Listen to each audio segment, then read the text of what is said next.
Hello बच्चों, तो अभी मैं लाइव आ चुका हूँ मिस्टर फिजिक्स हैकर के चैनल पे। तो आज का जो हमारा लेक्चर होगा वो होगा लेक्चर नंबर 13 और क्लास 11th का जो हमारा टॉपिक होगा मैकेनिकल प्रॉपर्टीज ऑफ सॉलिड। पिछले लेक्चर में हमने पढ़ा था स्ट्रेस और स्ट्रेन के बारे में। आज हम लोग उसी के आगे कंटिन्यू करेंगे और आज हम लोग पहला टॉपिक देखेंगे वो होगा लॉन्गिट्यूडनल स्ट्रेन और लैटरल स्ट्रेन। आज हम लोग दो टॉपिक कंसेप्ट के देखेंगे इसको कि क्या होता है लॉन्गिट्यूडनल स्ट्रेन और क्या होता है लैटरल स्ट्रेन। जरा ध्यान से समझिए इसको। अगर जैसे मान लेते हैं हमारे पास एक रॉड है, ठीक है बाबू, ये हमारे पास क्या है, रॉड है। तो स्ट्रेन क्या कहता है कि आफ्टर डिफॉर्मिंग फोर्स अप्लाई करने के बाद उसके डायमेंशन में कितना चेंज हुआ और जितना ओरिजिनल लेंथ था उन दोनों का रेशियो हमें बताता है क्या बाबू, स्ट्रेन बताता है। तो पहले क्या करेंगे हम लोग कि इस पे एक लगाएंगे डिफॉर्मिंग फोर्स। क्या लगाएंगे बाबू, फोर्स। डिफॉर्मिंग फोर्स क्या करता है कि इस रॉड के शेप और साइज को क्या कर देगा, चेंज कर देगा। मतलब कि जैसे ही इस पे फोर्स लगा के खींचेगा यानी फोर्स लगाएगा तो ये रॉड में क्या हो जाएगा, चेंज हो जाएगा। तो फोर्स लगाने के बाद रॉड कैसा हो जाएगा बाबू, यानी इसकी लेंथ क्या हो जाएगी, इंक्रीज कर जाएगी। यानी यहां से कॉन्सेप्ट क्या समझने को मिल रहा है कि जिस डायरेक्शन में फोर्स अप्लाई कर रहे हैं उसी डायरेक्शन में क्या हो रहा है, चेंज हो रहा है। यानी जिस डायरेक्शन में फोर्स लगाए और उसी डायरेक्शन में चेंज हो जाए, ऐसे स्ट्रेन को हम लोग कहते हैं लॉन्गिट्यूडनल स्ट्रेन। ठीक है। तो लॉन्गिट्यूडनल स्ट्रेन का डेफिनेशन लिखना चाहे तो हम लोग क्या लिख सकते हैं कि द स्ट्रेन प्रोड्यूस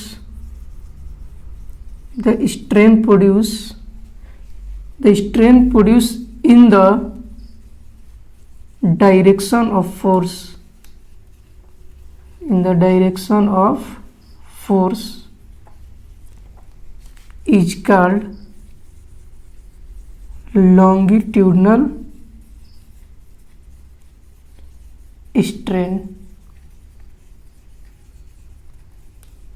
यानी क्या हमने बताया कि जिस डायरेक्शन में फोर्स लगेगा उसी डायरेक्शन में चेंज होगा, यानी कि the strain produce in the direction of force is called longitudinal strain. ठीक है बाबू। अब क्या समझने गए कि लैटरल स्ट्रेन किसको कहेंगे, यानी कि अगर हम फोर्स लगाएंगे और उसके परपेंडिकुलर डायरेक्शन में चेंज होगा उसको हम लोग कहेंगे लैटरल स्ट्रेन।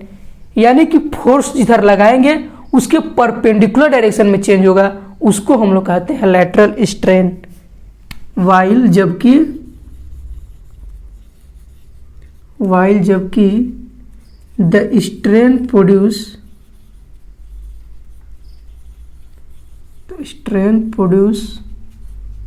perpendicular direction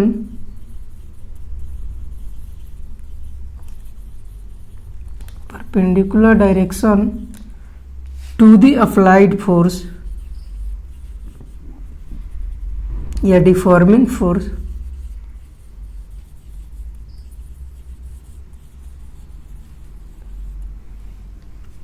यानी हमने दो कंसेप्ट समझा। पहला कंसेप्ट था लॉन्गिट्यूडनल स्ट्रेन और दूसरा कंसेप्ट था लैटरल स्ट्रेन।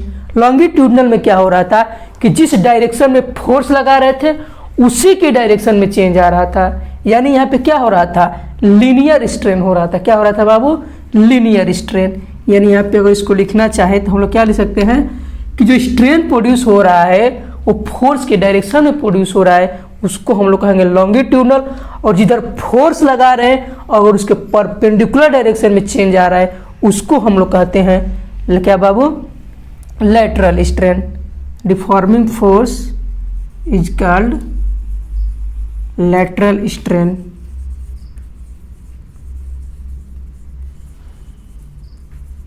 ठीक है। तो आप लोग इसको नोट करिए, इसको हम लोग इरेज करते हैं। ठीक है बाबू, इसको आप लोग वीडियो को पॉज करके नोट कर लीजिए, देन आपको आगे कंसेप्ट समझाते हैं। तो ये हमारा दो कंसेप्ट था लॉन्गिट्यूडनल और लैटरल स्ट्रेन। ठीक है, हम इसको इरेज करते हैं और आगे कंसेप्ट बताते हैं आपको।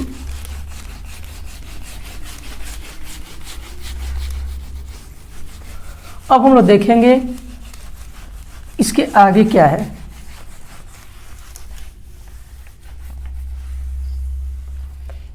अगर हम इसके आगे बात करेंगे तो हमारा नेक्स्ट टॉपिक है वो है स्ट्रेन स्ट्रेस कर्व, यानी कि स्ट्रेस वर्सेस स्ट्रेन का कर्व कैसे ड्रा करेंगे, इसके बीच क्या देखने को मिलेगा उसको हम लोग समझते हैं बाबू। ठीक है, तो एक हम लोग देखेंगे स्ट्रेन स्ट्रेस और strain curve, stress strain curve. ठीक है बाबू, यानी हमारा जो कर्व है वो स्ट्रेस और स्ट्रेन वर्सेस के बीच में कर्व ड्रा करते हैं। ठीक है, तो एक हमारा कर्व ये है, डायग्राम को थ्रू समझते हैं। वाई एक्सिस के लॉन्ग हमारा स्ट्रेस होता है और एक्स एक्सिस के लॉन्ग हमारा स्ट्रेन होता है। ठीक है बाबू, तो हमारा स्ट्रेस और स्ट्रेन क्या करता है कि जैसे हम लोग हमारा ग्राफ जो बनता है इसका, वो ग्राफ कुछ ऐसे बनता है। ठीक है बाबू, जरा ध्यान से समझिएगा इस ग्राफ को, क्या समझाने का प्रयास कर रहे हैं। ये हमारा जो ग्राफ है वो है स्ट्रेस और स्ट्रेन वर्सेस ग्राफ। ठीक है, जैसे मान लेते हैं हम कुछ एग्जांपल के थ्रू को समझाने का प्रयास करते हैं। जैसे हमारे पास मान लेते हैं ये एक हमारा स्ट्रेस और स्ट्रेन क्या समझाता है कि जितना ज़्यादा हम स्ट्रेस यानी इसके एक यूनिट के एरिया पे जितना फोर्स लगाएंगे उतना हमें चेंज देखने को मिलेगा, उसी को हम लोग कहते हैं स्ट्रेस वर्सेस स्ट्रेन। यानी जितना हम एक यूनिट एरिया पे फोर्स लगाएंगे उतना ज़्यादा हमें क्या देखने को मिलेगा, चेंज मिलेगा। यानी समझाने का क्या प्रयास किया जा रहा है यहाँ पे कि जितना ज़्यादा हम फोर्स लगाएंगे उतना ही ज़्यादा चेंज हमें देखने को मिलेगा। यानी यहाँ तक गए तो स्ट्रेस और स्ट्रेन जो है एक दूसरे के क्या थे बाबू, डायरेक्टली प्रोपोर्शनल थे। यानी यहाँ से यहाँ जो था वो इलास्टिक रीजन था। क्या था बाबू, इलास्टिक रीजन। यानी ये कि स्ट्रेस और स्ट्रेन एक दूसरे के डायरेक्टली प्रोपोर्शनल है। जितना ज़्यादा हम लोग फोर्स लगा के खींचेंगे उतना ज़्यादा हमें चेंज देखने को मिलेगा। तो एक ऐसा समय आएगा जब इसको खींच रहे हैं, एक ऐसा समय आएगा जब ये हमारा क्या हो जाएगा, टूट जाएगा। यानी क्या हो जाएगा, ब्रेक हो जाएगा। फोर्स लगाते जा रहे हैं, यानी जितना ज़्यादा हम स्ट्रेस यानी इस पर जितना ज़्यादा फोर्स लगाए उतना ज़्यादा चेंज होने को मिलेगा। एक ऐसा पॉइंट आएगा जब ये हमारा क्या हो जाएगा, टूट जाएगा। यानी क्या कहते हैं इसको कि इलास्टिसिटी क्या कहता है, इलास्टिक, कि जितना ज़्यादा हम फोर्स लगाएंगे और फोर्स लगाने के बाद अब बॉडी अपने ओरिजिनल पोजीशन को गेन कर लेती है, उसको हम लोग कहते हैं इलास्टिक लिमिट। यानी हम जितना ज़्यादा फोर्स लगा रहे हैं और फोर्स लगा रहे हैं और जो डिफॉर्मिंग फोर्स हटाएंगे तो वो क्या हो जाएगा बाबू, ओरिजिनल शेप में आ जाएगा यहाँ तक। लेकिन उसी में एक ऐसा पॉइंट देखने को मिलेगा जहाँ पे खींचने के बाद एक मैक्सिमम स्ट्रेस होगा, अगर उसके बाद खींचेंगे हम लोग तो हमारा क्या हो जाएगा, ब्रेक हो जाएगा। तो ये हमारा जो पॉइंट होगा वो होगा ब्रेकिंग पॉइंट। क्या होगा बाबू, ब्रेकिंग पॉइंट। और ये हमारा है, इसको हम लोग कहते हैं प्लास्टिक रीजन। क्या कहते हैं, प्लास्टिक रीजन। यानी इसमें क्या है कि यहाँ तक तो स्ट्रेस स्ट्रेन के डायरेक्टली था, मतलब कि यहाँ तक खींचने के बाद और छोड़ने के बाद अपने ओरिजिनल पोजीशन पे आ सकता था। लेकिन इसके बाद एक ऐसा इलास्टिक लिमिट से ज़्यादा आएगा, वहाँ से अगर हम लोग खींचेंगे तो हमारा पॉइंट क्या हो जाएगा, ब्रेक कर जाएगा। यही ग्राफ हमें क्या समझा रहा है, इलास्टिक अरे स्ट्रेस वर्सेस स्ट्रेन का ग्राफ है। ठीक है बाबू, तो इसको आप लोग नोट करिए, ग्राफ बना लीजिए, देन आपको आगे कंसेप्ट समझाते हैं। जरा ध्यान से समझिए। अब इसमें एक टर्म हमारा आता है, वो है इलास्टिक लिमिट। क्या है, इलास्टिक लिमिट। अब ये इलास्टिक लिमिट क्या होती है, हम स्ट्रेस लगा रहे थे, यानी स्ट्रेस का मतलब क्या कि एक यूनिट के एरिया पे जो हम फोर्स लगा रहे थे उसको हम लोग कहते हैं स्ट्रेस। लेकिन ये इलास्टिक लिमिट कहने का मतलब ये है इलास्टिक का मतलब होता है कि फोर्स लगाने यानी कि छोड़ने के बाद ऑब्जेक्ट या बॉडी अपने ओरिजिनल शेप को गेन कर लेती है, वो तो हमारा इलास्टिक होता है। अगर इलास्टिक लिमिट की बात करें तो एक मैक्सिमम स्ट्रेस होगा, क्या होगा बाबू, एक मैक्सिमम स्ट्रेस की मैक्सिमम वैल्यू होगी जहां पे बॉडी अपने ओरिजिनल शेप को गेन कर लेगी। अगर उससे ज़्यादा हुआ यानी इलास्टिक लिमिट से ज़्यादा हुआ तो हमारा वो क्या हो जाएगा, बॉडी ब्रेक कर जाएगा, अपने ओरिजिनल शेप में नहीं आ पाएगा। जैसे हम लोग बात करते हैं आटे का लोइया देखे हैं, उसको तो लोग खींचते हैं ऐसे और खींच के छोड़ते हैं तो अपन ओरिजिनल शेप में नहीं आता है। अगर च्युइंगम को देखें, च्युइंगम को अगर खाते हुए अगर उसको खींच देते हैं ऊपर तो ब्रेक हो जाता है, यानी फिर से अपने ओरिजिनल शेप को गेन नहीं करता है। तो इसको हम लोग कहते हैं प्लास्टिक बॉडी। च्युइंगम हुआ और ये हमारा जो आटे की लोइया होती है ये भी हमारा किसका काम करती है, प्लास्टिक का काम करती है, यानी प्लास्टिसिटी का काम करता है। क्यों, प्लास्टिसिटी क्या कहता है कि डिफॉर्मिंग फोर्स हटाने के बाद बॉडी अपने ओरिजिनल शेप को गेन नहीं करता है, उसको हम लोग कहते हैं प्लास्टिसिटी। तो यहाँ इसी इलास्टिक लिमिट की बात हो रही है कि एक मैक्सिमम स्ट्रेस होगा जिस स्ट्रेस पे बॉडी अपने ओरिजिनल शेप और साइज को गेन कर ले, उसको हम लोग कहते हैं इलास्टिक लिमिट। यानी ऐसे क्या कह सकते हैं कि the maximum stress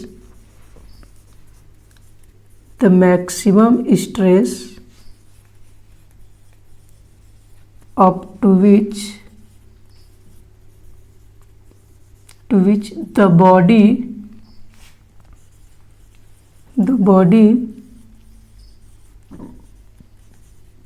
regain its original shape and size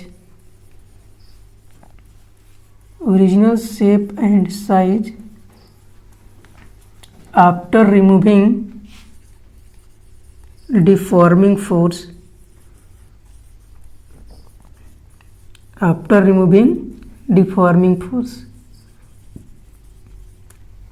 यानी इलास्टिक लिमिट क्या है कि एक मैक्सिमम स्ट्रेस होगा जहां पे बॉडी अपने ओरिजिनल शेप और साइज को गेन कर ले। अगर उसके बाद हम लोग फोर्स लगाएंगे तो वहां पे बॉडी क्या हो जाएगी, ब्रेक हो जाएगी।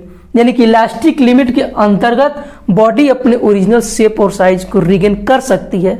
इलास्टिक लिमिट हमें यही बताता है कि अगर इसके अंदर अगर हम लोग करते हैं, यानी इलास्टिक लिमिट तक अगर हम लोग किसी बॉडी को शेप साइज को चेंज करते हैं तो बॉडी रिगेन कर लेती है। लेकिन जैसे ही इलास्टिक लिमिट से अगर हम ज़्यादा जाते हैं तो बॉडी ब्रेक कर जाती है, यानी अपने ओरिजिनल शेप और साइज में नहीं आ पाती है। उसको हम लोग कहते हैं इलास्टिक लिमिट। ठीक है बाबू, तो इसको आप लोग नोट करिए। ठीक है, तो इसको आप लोग नोट करिए। अब हम इसको इरेज करते हैं। ठीक है बाबू, अब इसको इरेज करते हैं। अब हम लोग बात करते हैं कुछ आगे इसके।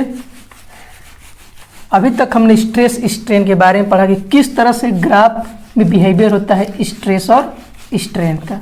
ठीक है बाबू, अब हम लोग बात करते हैं, वो हमारा टर्म है, जैसे हम एक वायर लेते हैं, क्या है बाबू, वायर लेते हैं। अब उस पर कितना मैक्सिमम फोर्स लगाने के बाद वायर के क्रॉस सेक्शनल एरिया पे और उसके नेचर पे और उसके किसके बाबू, टेम्परेचर और इम्प्योरिटी पे डिपेंड करता है। जैसे हमारे पास एक वायर है तो इसे कितना मैक्सिमम फोर्स लगाए और कितना अप्लाइड करे तो उस पर कौन कौन से फैक्टर उसमें चेंज होंगे, उसको हम लोग देखते हैं। ठीक है बाबू, कि मैक्सिमम स्ट्रेस किसी वायर पे लगाते हैं तो किस फैक्टर डिपेंड करता है, तो मैक्सिमम फोर्स यानी मैक्सिमम लोड फोर्स कह सकते हैं इसको, can be applied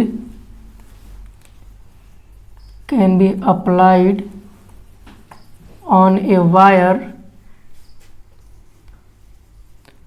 wire depend on, यानी एक मैक्सिमम फोर्स लगाएंगे किसी वायर पे तो किस किस फैक्टर पे क्या करता है बाबू, डिपेंड करता है। ठीक है, तो अगर पहले की बात करें तो उसके क्रॉस सेक्शनल एरिया पे डिपेंड करता है,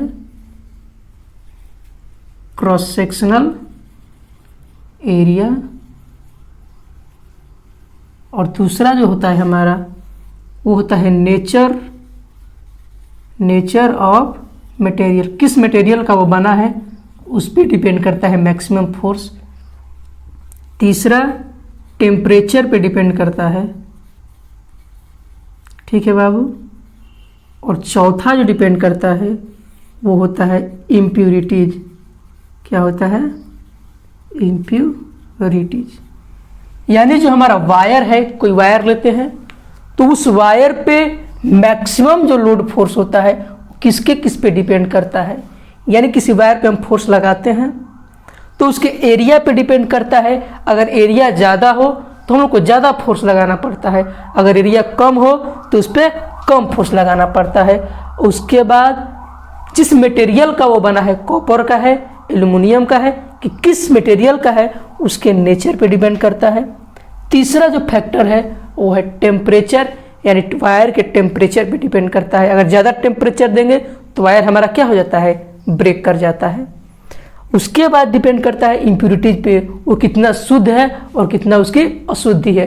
यानी उसके शुद्धता पर और अशुद्धता दोनों पे डिपेंड करता है। यानी उसके शुद्धता पे डिपेंड करता है, इम्प्यूरिटीज पे डिपेंड करता है। तो ये 4 फैक्टर हैं जिस पे मैक्सिमम फोर्स अगर हम लोग वायर पे अप्लाई करते हैं उस पर डिपेंड करता है। ठीक है बाबू, तो जरा इसको नोट करिए आप लोग, ठीक है।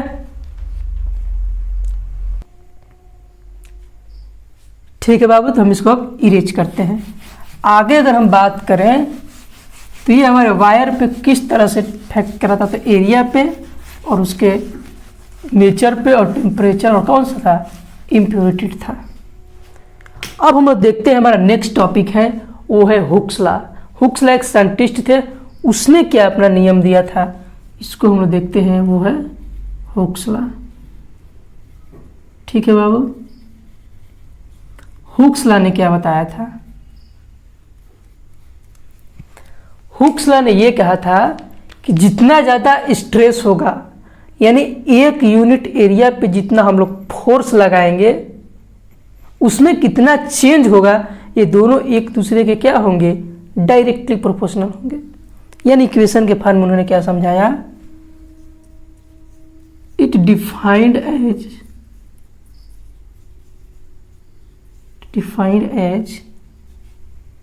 Stress is directly proportional to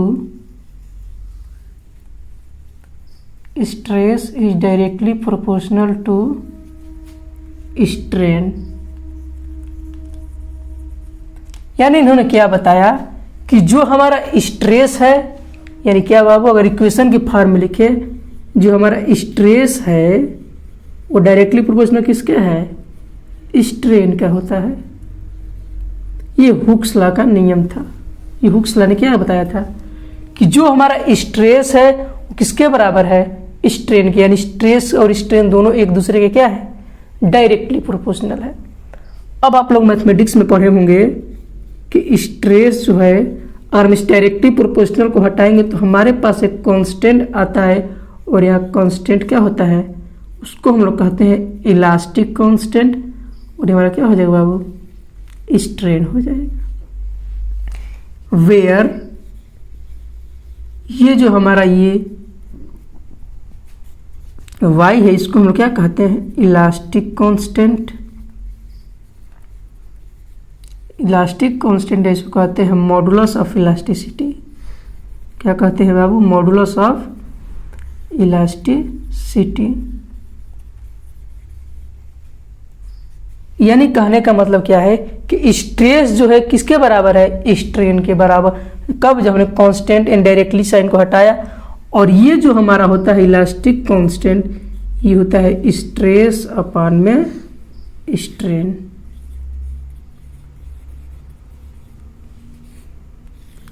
तो यहां से क्या समझाने का प्रयास किया कि हुक्स लॉ ने क्या बताया कि स्ट्रेस जो है स्ट्रेन के डायरेक्टली प्रोपोर्शनल होगा, और जब हमने डायरेक्टली का साइन हटाया तो कांस्टेंट आया, और उस कांस्टेंट को हम लोग कहते हैं इलास्टिक कांस्टेंट, या इस इलास्टिक कांस्टेंट को हम लोग कह सकते हैं modulus of elasticity.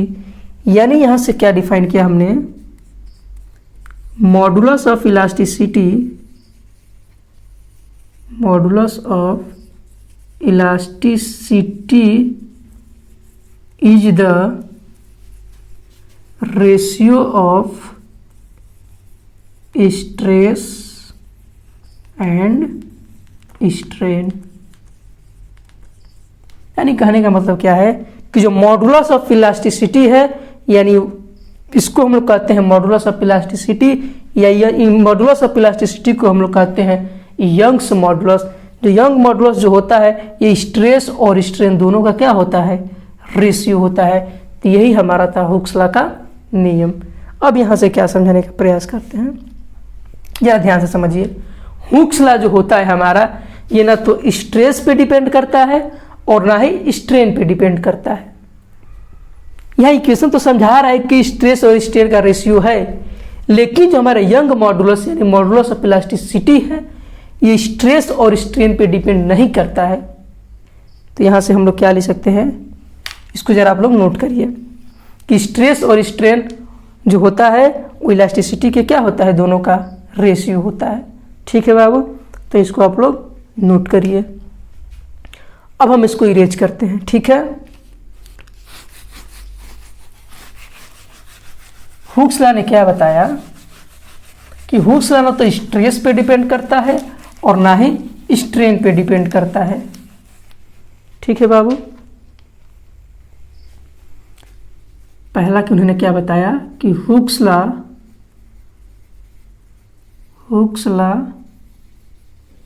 Do not depend on stress and strain and stress. Hooke's law stress और स्ट्रेन पर डिपेंड नहीं करता है, only depends on material and temperature.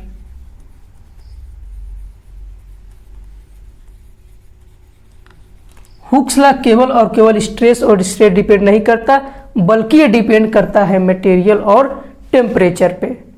किस तरह का मटेरियल है और टेम्परेचर के बढ़ाने और घटाने से क्या इफेक्ट पड़ता है। यानी कि हुक्स लॉ स्ट्रेस और स्ट्रेस पे डिपेंड नहीं करता है, ये केवल मटेरियल और टेम्परेचर पे डिपेंड करता है। उसके बाद अगर दूसरा कंसेप्ट की बात करें तो दूसरा कंसेप्ट क्या है कि Hooke's law only valid under elastic limit. जो हमारा हुक्स लॉ है वो केवल इलास्टिक लिमिट के अंदर ही होता है। अगर इलास्टिक लिमिट से ज़्यादा गए तो हमारा क्या होता है बाबू, ब्रेकिंग पॉइंट आ जाता है। यानी कि हमारा कोई बॉडी है वो ब्रेक कर जाएगी, और जब ब्रेक कर जाएगी तो स्ट्रेस स्ट्रेन के डायरेक्टली प्रोपोर्शनल नहीं हो जाएगा, वहीं हमारा हुक्स लॉ क्या हो जाएगा, फेल्ड हो जाएगा।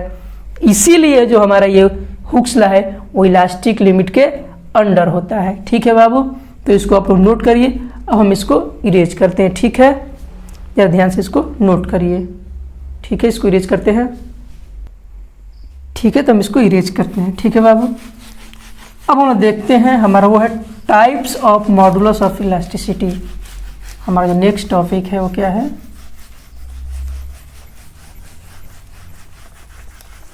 हमने देखा यंग मॉडुलस को था, एक्सप्लेन और करते हैं। जैसे ध्यान से देखिए, ये जो हमारा है y, इसको हम लोग कहते हैं क्या बाबू, यंग्स मॉडुलस। क्या कहते हैं इसको, यंग्स मॉडुलस। जरा यंग मॉडुलस को डिफाइन करते हैं। क्या होता है यंग मॉडुलस, जो होता है वो होता है लॉन्गिट्यूडनल स्ट्रेस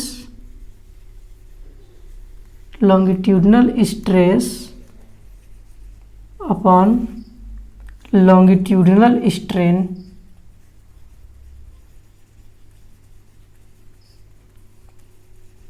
यानी जो हमारा यंग्स मॉडुलस होता है वो लॉन्गिट्यूडनल स्ट्रेस और लॉन्गिट्यूडनल स्ट्रेन दोनों का क्या होता है, रेशियो होता है। इसको हम लोग कहते हैं यंग्स मॉडुलस।